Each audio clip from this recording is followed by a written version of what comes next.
Aquesta setmana hem tingut un judici molt interessant. El meu client és un jardiner que volia comprar una màquina, una espècie de tractor petit per fer tasques de jardineria. I, bueno, va al banc i va demanar calés, no?, per comprar-ho, perquè és una màquina que val més de 60.000 euros.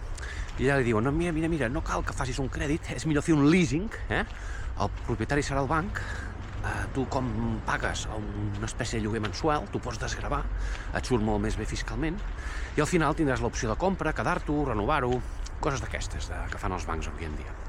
I diu, vale, fem aquest tracte. I el banc li diu, bueno, i amb qui ho vols comprar? Doncs ell havia vist en una fira que podia comprar aquella màquina amb un industrial.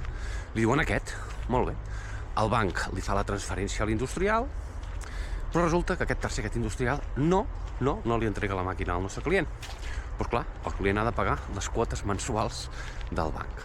Llavors, aquesta és la situació. El banc diu, hi ha una clàusula que diu que com que tu has triat l'industrial, nosaltres no ens fem responsable de res. Nosaltres ja hem transferit els calés i, per tant, tu has de continuar pagant cada mes encara que no t'hàgim entregat la màquina. Evidentment, el meu client, pel seu costat, denuncia l'industrial. Hi ha una sentència que diu que el van estafar i que, per tant, li ha de tornar aquests diners.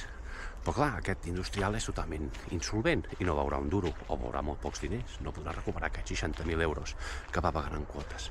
Llavors ens va venir a veure i vam posar una demanda contra el banc. I aquesta demanda és el que vam fer el judici l'altre dia. Què passa? Que està pendent de sentència. Creieu que guanyarem? El banc té un element molt fort a favor, que és, hi ha una clàusula que diu que l'exonera de tot, perquè l'industrial la va triar el meu client.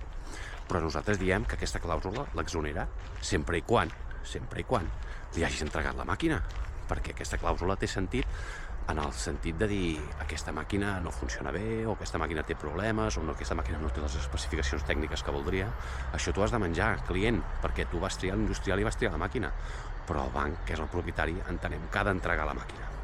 Doncs bé, això que ens sembla que és tan evident i que hauríem de guanyar, que a més hi ha una sentència d'estafa de l'industrial, doncs no està tan clar. Ho haurà de resoldre la jutge. Llavors, estem pendents de sentència. Què en penseu?